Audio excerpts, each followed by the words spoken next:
नमस्कार, मैं हूं प्रभु पटेरिया और आप देख रहे हैं हमारा खास कार्यक्रम सुनिए साहब।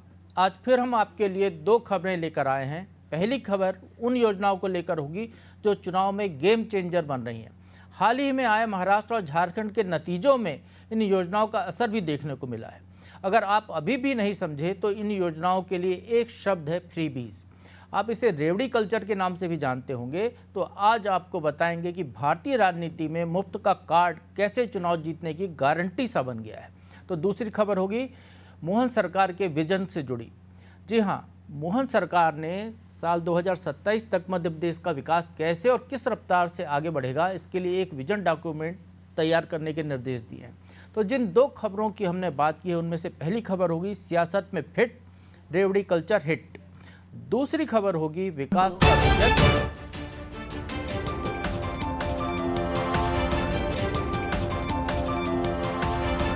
तो चलिए इन खबरों को और बारीकी से आपको बताते हैं और चलते हैं पहली खबर पर।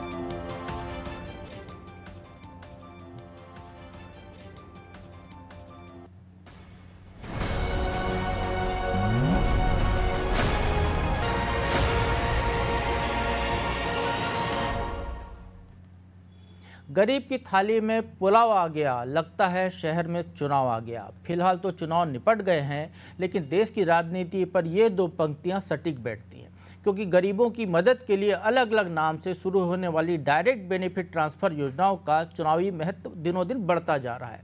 या यूँ कहें कि भारतीय राजनीति में मुफ्त का कार्ड अब चुनाव जीतने की गारंटी सा बन गया है। हाल ही में हुए महाराष्ट्र और झारखंड चुनाव के नतीजों ने ये तस्वीर साफ कर दी है। खुद प्रधानमंत्री नरेंद्र मोदी ने अपने भाषणों में जिस रेवड़ी कल्चर का जिक्र किया था, अब उसी रेवड़ी कल्चर को कांग्रेस, बीजेपी समेत अन्य दल सत्ता में बने रहने के लिए हाथों हाथ ले रहे हैं। इतना ही नहीं, आम आदमी पार्टी के सर्वेसर्वा अरविंद केजरीवाल ने तो बाकायदा मुफ्त की रेवड़ी पर चर्चा शुरू कर दी है। चुनाव से पहले वे ऐसी 65,000 मीटिंग कर लोगों से पूछेंगे कि उन्हें रेवड़ी चाहिए या नहीं चाहिए। आज ऐसी ही कुछ योजनाओं के बारे में आपको बताएंगे कि कैसे योजना के नाम पर सीधे खाते में पैसे भेजकर चुनाव में फायदा लिया जा रहा है।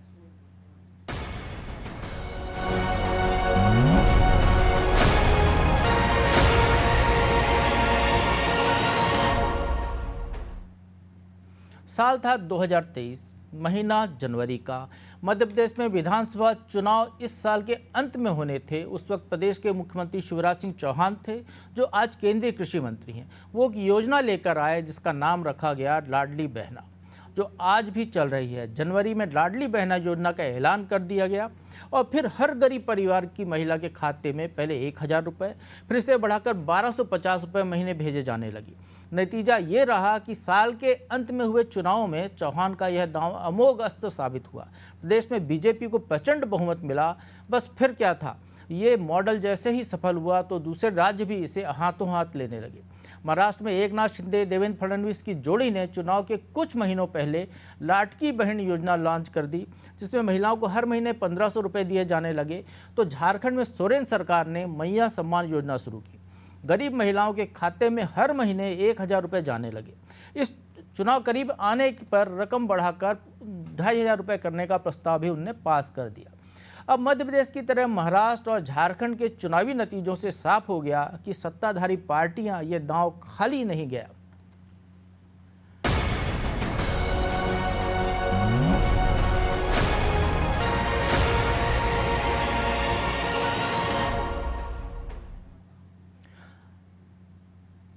अब यहाँ सवाल ये उठता है कि लाडली बहना जैसी और कितनी योजना हैं जो सीधे वोटर्स को प्रभावित करती हैं। तो इसे हरियाणा और कर्नाटक चुनाव के नतीजे से समझते हैं।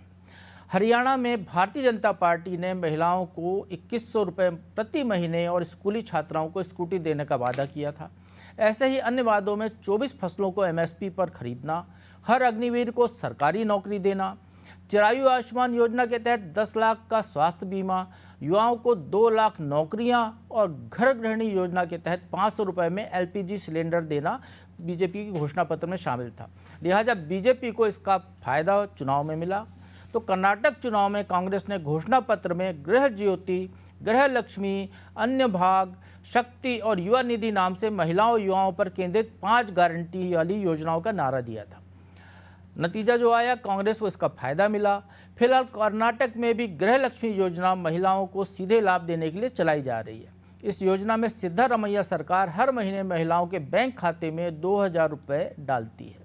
इतना ही नहीं, लोकसभा चुनाव से पहले दिल्ली के पूर्व मुख्यमंत्री अरविंद केजरीवाल ने दिल्ली में सबको फ्री बिजली देने की घोषणा की थी। केजरीवाल ने ऐलान किया कि दिल्ली सरकार ने नई सौर ऊर्जा नीति लागू की है और अब नई नीति जो लेकर आ रहे हैं 2025 के लिए, तो इसमें जो है आम आदमी पार्टी की सरकार फ्री में बस यात्रा कराएगी, लोगों को फ्री बिजली और फ्री पानी जैसी घोषणाएं भी वो लेकर आ रहे हैं। अब यहाँ एक और सवाल खड़ा होता है कि अगर रेवड़ी कल्चर इसी तरह हिट होता रहा तो आगे क्या होगा। दरअसल जिस तरह से बीते कुछ सालों में रेवड़ी कल्चर एक ट्रेंड बनता जा रहा है, अगर यह रेवड़ी कल्चर इसी तरह चलता रहा तो वो दिन दूर नहीं जब हर एक पार्टी चुनाव जीतने के लिए रेवड़ी कल्चर को ही हथियार बना लेगी और देश कर्ज तले डूबता चला जाएगा। अगले साल दिल्ली में भी विधानसभा का चुनाव है। महाराष्ट्र और झारखंड के बाद अब दिल्ली में भी रेवड़ी कल्चर के तहत बड़ी बड़ी चुनावी घोषणाएं सुनने को मिल सकती हैं। तो चलिए अब आपको ये बताते हैं कि कैसे हुई इस रेवड़ी कल्चर की शुरुआत। भारत में इसकी शुरुआत तमिलनाडु से मानी जाती है। साल 2006 में तमिलनाडु के विधानसभा चुनाव होने थे। तब डीएमके की सरकार बनने पर सभी परिवारों को फ्री कलर टीवी देने का वादा कर दिया गया था। पार्टी ने तर्क दिया कि हर घर में टीवी होने से महिलाएं साक्षर होंगी, यानी इसमें साक्षरता का पुट जोड़ा गया। डीएमके के इस चुनावी वादे को सुप्रीम कोर्ट में चुनौती दी गई। हालांकि डीएमके चुनाव जीत गई। वादा पूरा करने के लिए उसने 750 करोड़ रुपए का बजट भी रखा। अब रेवड़ी कल्चर बढ़ा तो ये मामला फिर सुप्रीम कोर्ट जा पहुंचा है। फ्रीबीज को लेकर सुप्रीम कोर्ट में भी सुनवाई हुई। विशेषज्ञ समिति बनाने को लेकर चुनाव आयोग, नीति आयोग, विधि आयोग और सभी दलों से भी सुझाव मांगे गए, लेकिन अभी तक कोई फैसला नहीं हुआ जिससे रेवड़ी कल्चर को रोका जा सके। खैर, अब सवाल तो ये भी है कि क्या सभी घोषणाएं फ्रीबीज या रेवड़ी कल्चर होती हैं? तो ऐसा भी नहीं है। सभी घोषणाओं को फ्रीबीज या रेवड़ी कल्चर नहीं कहा जा सकता। कुछ घोषणाएं जैसे बिजली, पानी, शिक्षा, स्वास्थ्य, इसको लेकर की गई घोषणाएं किसी भी इंसान की मूलभूत जरूरत से जुड़ी हुई मानी जाती हैं। ऐसी घोषणाएं करना समाज के उत्थान के लिहाज से बेहतर होता है, लेकिन आरबीआई यानी रिजर्व बैंक ऑफ इंडिया के मुताबिक वे योजनाएं जिससे क्रेडिट कल्चर कमज़ोर हो, सब्सिडी की वजह से कीमतें बिगड़ें और प्राइवेट इन्वेस्टमेंट में गिरावट आए, इसके साथ ही लेबर फोर्स की भागीदारी कम हो, उन्हें फ्रीबीज कहा जाता है। यानी ये 4 उनने उपाय बताए जो बंधन जिसके वजह से फ्रीबीज का नाम पड़ा। आमतौर पर फ्रीबीज या रेवड़ी कल्चर का ऐलान चुनाव से पहले किया जाता है, जबकि कल्याणकारी योजनाएं या वेलफेयर स्कीम जिसको कहते हैं उसको किसी भी समय सरकार लागू कर सकती है। रेवड़ी कल्चर राज्य को दिवालिया या कंगाल कर सकता है। पिछले साल आरबीआई ने एक रिपोर्ट जारी की थी जिसमें कहा गया था कि राज्य सरकारें मुफ्त की योजनाओं पर जमकर खर्च कर रही हैं, जिससे वो कर्ज के जाल में फंसती जा रही हैं। स्टेट फाइनेंस और रिस्क एनालिसिस नाम की इस रिपोर्ट में जिन 5 राज्यों का नाम था उनमें पंजाब, राजस्थान, बिहार, केरल का नाम शामिल था। ये वो राज्य हैं जिन पर अंधाधुंध कर्ज है और अगर रेवड़ी कल्चर बंद नहीं हुआ तो देश के कई राज्य आने वाले समय में इस रिपोर्ट का हिस्सा हो सकते हैं। तो ये तो हमने रेवड़ी कल्चर क्या होता है और कैसे होता है, क्या इसके बारे में रिजर्व बैंक की राय है और क्या सुप्रीम कोर्ट कर रहा है, ये इस पर बात की। आइए अब इसको और समझ लेते हैं। हमारे साथ हमारे जो पॉलिटिकल एडिटर मनोज वर्मा जी जुड़े हुए हैं। मनोज वर्मा जी से समझते हैं कि आखिर क्या है फ़ायदे, क्या नुकसान है। मनोज जी, मध्य प्रदेश में बैठकर आपने भी देखा होगा कि किस तरीके से लाडली बहना योजना ने एक ऐसा सिनेरियो बनाया कि उसकी तो बाढ़ सी आ गई है, लेकिन हरियाणा में जो है सोरेन सरकार की योजना को जनता ने पसंद किया। बीजेपी जो अपने घोषणा पत्र में योजना लेकर आई थी गोगो दीदी, उसको पसंद नहीं किया झारखंड में माफ कीजिएगा। और इसी तरीके से जो है महाराष्ट्र में कांग्रेस की योजना को नापसंद कर दिया गया और बीजेपी जो सरकार जो योजना चला रही थी, जो दे रही थी पैसा, उसको वहाँ के लोगों ने पसंद किया। तो ये योजना एक जैसी है, एक दल को फायदा पहुँचाती है, एक दल को नुकसान। ऐसा क्यों हो रहा है इस फ्रीबीज में? देखिए प्रभु जी, तीनों योजना जो आपने कहा, तीनों राज्यों में एक समान बात है कि एक पार्टी जो विपक्ष में थी वो कह रही थी हम देंगे, भले वो बढ़ा कर दे, लेकिन एक पार्टी दे रही थी। मध्य प्रदेश में आप याद करिए अगस्त से इस योजना का लाभ मिलने लगा था 2023 में जी। कांग्रेस ने कहा था हम देंगे, बीजेपी ने 1000 से शुरुआत की, 3000 तक का शिवराज जी ने वादा किया था, लेकिन 1250 तक उसको कर दिया था। झारखंड में भी याद देखिए कि शिबू सोरेन के बेटे हेमंत सोरेन ने योजना लागू की, पैसा मिलने लग गया था, बीजेपी ने कहा इसको बढ़ाएंगे। महाराष्ट्र में लाड़की बहना में भी कि 2100 रुपये वो दे रहे थे, कांग्रेस ने वादा किया 3,000, लेकिन तब तक उन बहनों को पैसा मिल चुका था, 3 से 4-5 किस्तें मिल चुकी थी। तो एक ये है कि भरोसा ये है कि एक आपको मिल रहा है, तो एक शंका ये होती है कि दूसरी पार्टी अगर देने की बात कर रही है तो वो पैसा मिलेगा कि नहीं मिलेगा। क्योंकि दो राज्यों की हम जैसे बात करें कि एक राज्य में वो कहते हैं कि हम देंगे, लेकिन दूसरे में वो कहते हैं कि अगर इनकी सरकार रही दोबारा तो ये योजना बंद कर देंगे। तो उसका एक मैसेज वहाँ भी जाता है कि अगर एक राज्य में एक पार्टी कह रही है कि इस चुनाव के बाद ये योजना बंद हो जाएगी, तो वो पार्टी किस मुंह से कह सकती है कि हम इस राज्य में आपको बढ़ा के पैसा देंगे। दूसरा इकोनॉमिक की जो बात है फ्रीबीज की, तो निश्चित तौर पर इस पर एक चिंता इसलिए होना चाहिए कि हम इसको दूसरे नज़रिए से देखें कि मध्य प्रदेश की बात करें कि 1250 रुपये अगर महिलाओं के खाते में जा रहा है, तो हम उसको रोज का अगर देखते हैं तो 41 रुपये 66 पैसे होता है। अगर हम उसमें एक गैस सिलेंडर जो सरकार 500 रुपये में दे रही है, तो 308 रुपये की उस पर सब्सिडी जोड़ लीजिए, तो एक मोटे तौर पर 406 रुपये की जगह उसको 50 रुपये 66 पैसे मान सकते हैं पर डे के हिसाब से। तो अगर आप देखिए कि इतनी गरीबी है कि 80 करोड़ लोगों को आप मुफ्त राशन दे रहे हैं, तो जाहिर सी बात है कि ये जो पैसा है ये इस काम में लगाया जा सकता है कि जो प्रधानमंत्री कह रहे हैं कि हम लखपति बहनों का एक कॉन्सेप्ट लाए हैं कि 1 करोड़ लखपति बहनें बना दिए, तो आप उनको सक्षम बनाइए ना, इस पैसे से आप उनको स्वरोजगार कर दीजिए, बिल्कुल सेल्फ हेल्प ग्रुप बनाए बिल्कुल तमाम सारे वो उद्यमियों को आप उसमें लेकिन छूट मनोज जी दे एक सकते चीज हैं। और है यहाँ पर, फ्रीबीज के कई राज्यों में चुनाव हुए, हमने हिमाचल का उदाहरण देखा है, वहाँ पर भी सरकार ने फ्रीबीज की घोषणा करके आई, लेकिन बाद में हालत ये हो गई कि उनको वेतन बांटने के लाले पड़ गए, उन्हें वेतन रोकने की स्थिति नौबत आ गई। मध्य प्रदेश में ही हम बात करते हैं तो सवाल यही उठता है कि 50,000 करोड़ रुपया जो है केवल लाडली बहनाओं पर खर्च हो रहा है। यदि ये सड़क बनाने पर खर्च होता या किसी और काम में खर्च होता तो शायद इसका ज़्यादा फायदा होता। निश्चित तौर पर जो आपने कीजिए, देखिए आपने ओल्ड पेंशन स्कीम की बात हुई, हरियाणा हिमाचल सरकार ने कहा, तो आप उसका कंपटीशन आप ऐसे नहीं कर सकते हो कि महाराष्ट्र से या गुजरात से या तमिलनाडु से, क्योंकि वो इतने सक्षम राज्य हैं। औद्योगिक दृष्टि से अगर बात करें तो 22% हम देखते हैं निवेश की दृष्टि से तमिलनाडु नंबर 1 है, महाराष्ट्र एक बड़ा औद्योगिक राज्य है, मध्य प्रदेश उस स्थिति में नहीं है। हिमाचल का आपने जिक्र किया, तो उनके जो वेतन भत्ते हैं वो 70% जो उनकी आय है वो तो वेतन भत्ते और पेंशन में चली जाती है। उस 30% में फिर आप गिमिक्स करते हैं कि मुख्यमंत्री और मंत्री कह देते हैं कि साहब हम तो वेतन नहीं लेंगे 2 महीने का।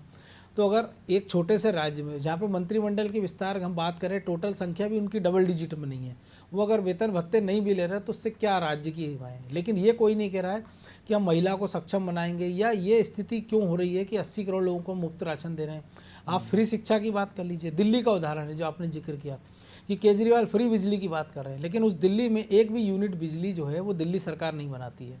आपने कहा कि 20,000 लीटर पर घर को हम पानी देंगे, आप देखिए कि दिल्ली खुद पानी के लिए गर्मी में हम देखते हैं कि हरियाणा से उनकी लड़ाई होती है कि हथनीकुंड बैराज से पानी चाहिए, लेकिन जो दिल्ली की मूल समस्या पॉल्यूशन की, उस पर कोई सरकार बात नहीं कर रही है। दिल्ली में कचरे कूड़े के ढेर लग गए, जिस पे सरकार बन गई, जिस पे एमसीडी के चुनाव जीत है कि जनता मतदाता जो होता है, क्या उसको जो प्रदूषण या बाकी शिक्षा, बेहतर शिक्षा नहीं चाहिए, उसको बेहतर स्वास्थ्य सुविधाएं नहीं चाहिए, उसको मुफ्त वाला ही काम क्यों चाहिए? वो ये क्यों नहीं चाहता कि उसकी ऐसा उसका विकास हो कि वो अच्छी आय खुद कमा सके, प्रदेश के विकास में योगदान दे सके? तो क्या मतदाताओं के बीच में कहीं कोई स्थिति ऐसी है कि वो फ्रीबीज को ज़्यादा पसंद करते हैं? देखिए प्रभु जी, मुझे लगता है कि 2 चीज़ें हैं इसमें जो अगर गौर करने वाली है कि जो फोकस है वो महिला है।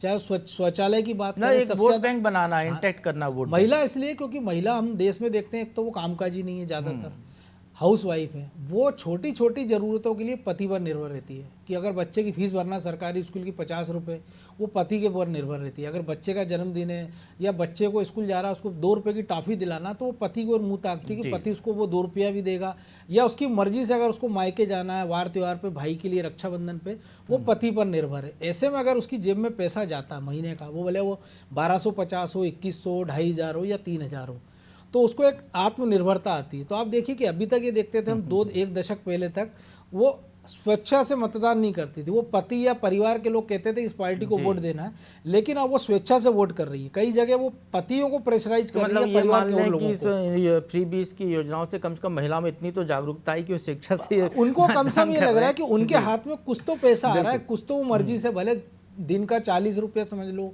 या दिन का 70 रुपये समझ लो, लेकिन उनको एक लग रहा है कि मेरे पास एक पैसा है इमरजेंसी के लिए, जिससे मैं अपना छोटा मोटा घरेलू काम काज, या मेरी इच्छा है कि अगर उसको 10 रुपये की बिंदी लेना है, वो पति पर निर्भर नहीं है, अगर उसको चूड़ी पाजेब कंघी कुछ लेना है वो पति पर निर्भर नहीं है। बिल्कुल, ये एक बड़ा फायदा है। थोड़ा सा आत्मनिर्भरता की तरफ वो बढ़ रही है, लेकिन इसको दूसरी तरीके से भी किया जा सकता था। उनका स्किल डेवलपमेंट के काम उनको कराए जा सकते, सेल्फ हेल्प ग्रुप कराए जा सकते, लेकिन ये फ्रीबीज है, इस पर सुप्रीम कोर्ट विचार कर रहा है, उसको भी निर्णय लेना चाहिए, चुनाव आयोग को भी नहीं, और राजनीतिक दलों को भी सोचना चाहिए कि मुफ्त में बांट कर वो कब तक वोट लेते रहेंगे। लोगों को सक्षम बनाया, साक्षर बनाया, जागृत बनाया, तो एक स्कीम के बाद फिर वो दोबारा वोट नहीं देता। 80 करोड़ लोगों को राशन भले दे रहे हो, लेकिन आप देखिए सीटें आपकी 240 हो जाती हैं। तो आप एक स्कीम से लगातार बार बार वोट भी नहीं ले सकते, आपको कुछ नया लाना पड़ेगा। चलिए, तो अब चलते हैं दूसरी खबर की तरफ, और दूसरी खबर जो है हमारी वो है विजन डॉक्यूमेंट पर।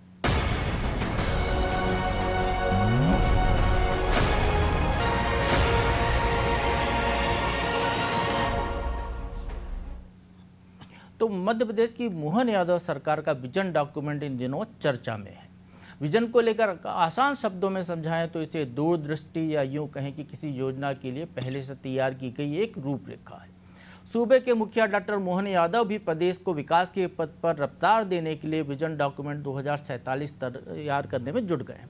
केंद्र सरकार के विकसित भारत के विजन डॉक्यूमेंट की तर्ज पर ही मोहन यादव सरकार भी विकसित मध्य प्रदेश विजन डॉक्यूमेंट तैयार करा रही है। इस विजन डॉक्यूमेंट में 2047 तक प्रदेश की इकोनॉमी को 250 लाख करोड़ तक पहुंचाने का लक्ष्य हासिल करने की कार्य योजना बनेगी। इसके लिए 8 वर्किंग ग्रुप भी बनाए गए हैं, जिनमें अपर मुख्य सचिव, प्रमुख सचिव और सचिव स्तर के अधिकारी शामिल किए गए हैं। इन ग्रुप्स की 1.25 महीने तक इनकी वर्कशॉप के जरिए अलग अलग थीम पर रिपोर्ट तैयार कराई जाएगी।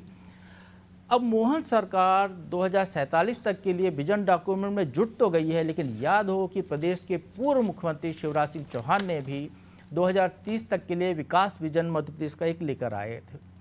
2023 में शिवराज सिंह चौहान ने प्रदेश की अर्थव्यवस्था का आकार 45 लाख करोड़ रुपए तक बढ़ाने का लक्ष्य रखा था।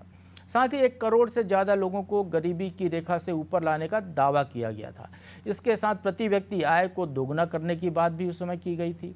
कृषि उत्पादन को लेकर भी कई तरह के बड़े बड़े दावे किए गए थे। खैर, अब प्रदेश की स्थिति बदली हुई है, लिहाजा मोहन सरकार ने अगले 22 से 23 सालों में प्रदेश में विकास की रफ्तार कैसे बढ़ेगी, इसकी रूपरेखा बनानी शुरू कर दी है। कैबिनेट बैठक में भी इसको लेकर, इस विजन डॉक्यूमेंट को लेकर चर्चा हुई थी। तो आइए वो सुनते हैं कि क्या कैबिनेट की बैठक में हुआ। और माननीय मुख्यमंत्री जी के नेतृत्व में ये प्रदेश लगातार इंडस्ट्रियलाइजेशन हो, नवाचार हो, गुड गवर्नेंस हो, उसमें हम लगातार आगे बढ़ रहे हैं। मध्य प्रदेश 2047 में कैसे होगा, इसका विजन डॉक्यूमेंट की तैयारी आपको पहले भी पता होगा कि चीफ सेक्रेटरी महोदय की अध्यक्षता में पूरा एक सिस्टम डेवलप किया है, और मुख्यमंत्री जी ने मंत्रिपरिषद से आग्रह भी किया है कि सब इसकी तैयारी में जुटें और इसकी समीक्षा करें, और निर्धारित समयावधि में जब ये विजन डॉक्यूमेंट तैयार होकर कैबिनेट के पास आए, तब वो पूरी तरह से जो मोदी जी के सपनों का मध्य प्रदेश है, मोदी जी के सपनों के भारत को बनाने वाला मध्य प्रदेश है, उसमें पूरी उसकी पार्टिसिपेशन रहे, उसकी सहभागिता रहे। तो सुना आपने प्रदेश सरकार की कैबिनेट में क्या हुआ, वो जो मंत्री उदय प्रताप सिंह जी ने हमको बताया। इसको कोई दो राय नहीं है कि विकास के लिए एक विजन होना बहुत ज़रूरी होता है। इसके नतीजे आने वाले दिनों में चमत्कारी भी होते हैं। विजन के जरिए ही सरकारें ये तय करती हैं कि किस फील्ड में कितना काम किया जाए, ताकि प्रदेश का विकास तो हो ही, साथ ही प्रदेशवासियों की उन्नति में भी योगदान दिया जा सके। अब ईज ऑफ डूइंग बिजनेस को ही ले लीजिए, जिसके जरिए आज प्रदेशवासियों को घर बैठे तमाम सुविधाएं मिल रही हैं। साल 2020 में ईज ऑफ डूइंग बिजनेस के मामले में मध्य प्रदेश का स्थान पूरे देश में 4थे नंबर पर था। वहीं वर्तमान में आयुष्मान योजना के तहत 70 साल से ज़्यादा उम्र वालों के जो आयुष्मान कार्ड बनाने के मामले में मध्य प्रदेश देश में पहले स्थान पर है। अब तक प्रदेश में 3 लाख से ज़्यादा कार्ड बन चुके हैं। इससे इन बुजुर्गों को 5 लाख रुपए तक की स्वास्थ्य सुविधा का लाभ मिल सकेगा। बता दें कि जो आयुष्मान कार्ड के प्रतिशत के मामले में केरल भले पहले नंबर पर है, लेकिन संख्या ज़्यादा होने के मामले में मध्य प्रदेश सबसे पहले है।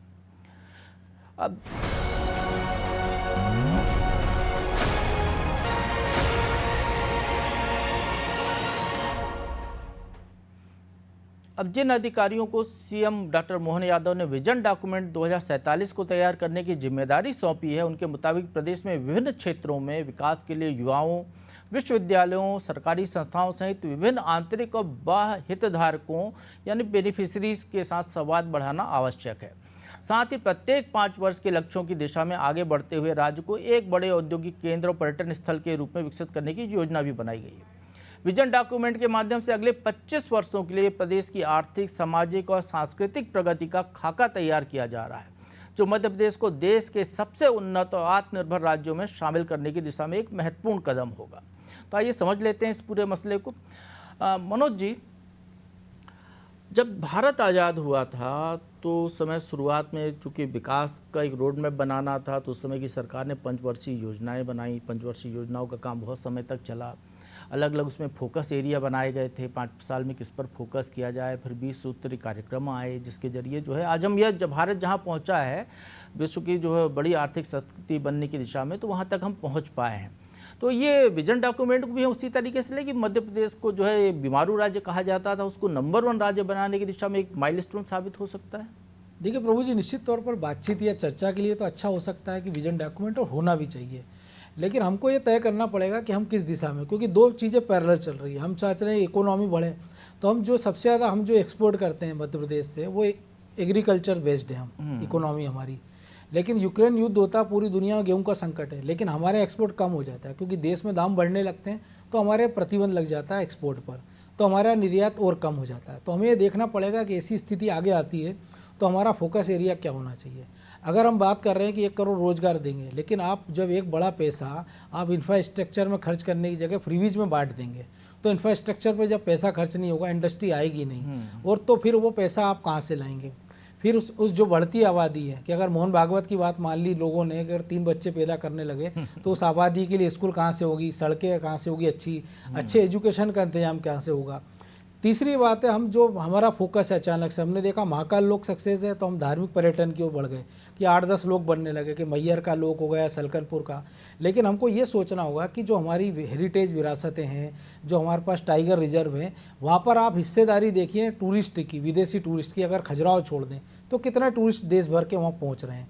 तो मुझे लगता है कि प्राइमरी फोकस इस बात पे होना चाहिए कि शुरुआत हम कहाँ से करें, फिर आगे तक कहाँ जाएं। क्योंकि जो चीज़ हमारे पास अभी है, अगर हम उसका अभी पूरा उपयोग नहीं कर पा रहे हैं तो हम 30 साल बाद क्या करेंगे, 20 साल बाद क्या करेंगे, उसकी बात अलग है। लेकिन अभी से हमको ये करना पड़ेगा कि अभी हम ये कर रहे हैं और आगे जाकर हम ये करेंगे। तो मुझे लगता है ज़्यादा अच्छा रहेगा। प्लानिंग इसी लिहाज से हो रही है कि 2047 तक टूरिस्ट सर्किट कैसे बने जाएंगे, जिसमें जो वाइल्ड लाइफ टूरिज्म को भी शामिल किया जाए, धार्मिक पर्यटन से लेकर हेरिटेज पर्यटन भी हो, जिसमें औद्योगिक निवेश कैसे हो सकता है, इंफ्रास्ट्रक्चर कैसे डेवलप किया जा सकता है।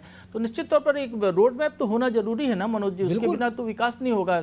लेकिन होना ही चाहिए ना, क्योंकि आप पैरेलल एक आप केवल इंडस्ट्री लगा दें, लेकिन उस इंडस्ट्री में जो मजदूर है उसके लिए ना सड़क है, ना वो उद्योग के लिए पानी है, ना बिजली है, फिर वो इंडस्ट्रियलिस्ट कितने दिन आपके पास टिकेगा। अगर कोई टूरिस्ट आ रहा है, अगर वो जा रहा है भीमबेटका जा रहा है, तो उसको पता है कि वहाँ पर जो टूरिस्ट विभाग है, टूरिस्ट, उसने एक होटल बना दिया है, लेकिन वहाँ की सड़कें खराब हैं, तो वो क्यों आएगा। आप देखिए, हम टाइगर स्टेट हैं, हम चीता स्टेट हो गए हैं, हम तेंदुआ स्टेट हैं, तो हम कई सारों में अग्रणी है, लेकिन हम क्यों पीछे हो रहे हैं। ऐसी एग्रीकल्चर प्रोडक्शन में कि अगर हम गेहूं चावल पर क्यों निर्भर हैं, एक समय हम सोयाबीन बहुत अच्छा होता था, लेकिन हम पिछड़ गए। सरसों की हम बात करें, कैश क्रॉप है जिसमें सरकार को ना कोई सब्सिडी देनी है, न एमएसपी। चलिए, तो मतलब मनोज जी ये मान लें कि सभी क्षेत्रों में हमको बराबर ध्यान देना पड़ेगा। मुझे लगता है, उम्मीद करते हैं हम कि सरकार का जो विजन डॉक्यूमेंट आने वाला है उसमें प्रदेश के समग्र विकास को फोकस किया जाएगा, जिसमें हर क्षेत्र पर ध्यान दिया जाएगा। और हमने जो आज जो एक और बात की फ्रीबीज को लेकर, तो सरकारें, तो राजनीतिक दल है, उनका तो अपना निर्णय है, उनको वोट चाहिए, लेकिन आम आदमी को सोचना चाहिए इसके बारे में कि मुफ्त की रेवड़ी उनके लिए कितने फ़ायदेमंद है, या इसके जगह पर उनको कुछ ऐसे संसाधन पर्याप्त विकसित कर दिए जाए कि जिससे और ज़्यादा वो आय अर्जित कर सके। तो सुनिए साहब, मैं आज बस इतना ही। आप बने रहिए अनादि टीवी के साथ।